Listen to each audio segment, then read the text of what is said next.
भारतीय सेना की महिला अधिकारियों पर आपत्तिजनक और अपमानजनक बयानबाजी के चलते देश भर में राजनीतिक और सामाजिक आक्रोश गहराता जा रहा है। इस संदर्भ में राष्ट्रीय कांग्रेस पार्टी शरद पवार गुट की नेत्री जयश्री शेलके ने भाजपा पर तीखा हमला बोला। कर्नल सोफिया कुरेशी ह्या दहशतवाद्याची बहीण आहे अशा प्रकारचं अवमानकारक विधान करण्याचं काम भारतीय जनता पक्षाच्या मध्य प्रदेशच्या मंत्र्याने विजय शाह यांनी केलंय आणि त्याबद्दल माननीय सर्वोच्च न्यायालयाने त्यांना फटकारलं आहे।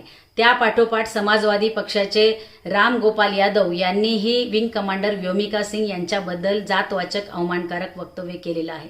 या देशाचं दुर्दैव आहे की जी लोक जबाबदार आहेत, जी लोक संविधानिक पदावर बसली आहे, तीच लोक इतक्या बेजबाबदारपणे धर्मावर आणि जातीवर आधारलेली वक्तव्य करून या देशाचं रक्षण करणाऱ्या सैनिकांचाच अवमान करण्याचं काम करतायत।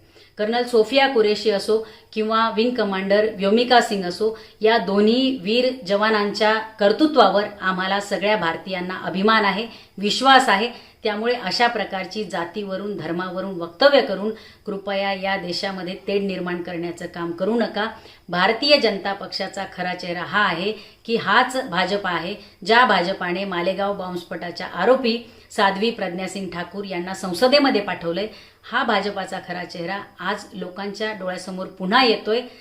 या देशाच्या सैनिकांवर आणि या देशाच्या सैनिकांच्या शौर्यावर, त्यांच्या कर्तृत्वावर संपूर्ण देशवासियांना प्रचंड अभिमान आहे, गर्व आहे आणि यांचा अवमान हा संपूर्ण देशाचा अवमान आहे, देशाच्या सैन्याचा अवमान आहे, देशाच्या सन्मानाचा अवमान आहे। तो कदापिही सहन केला जाणार नाही।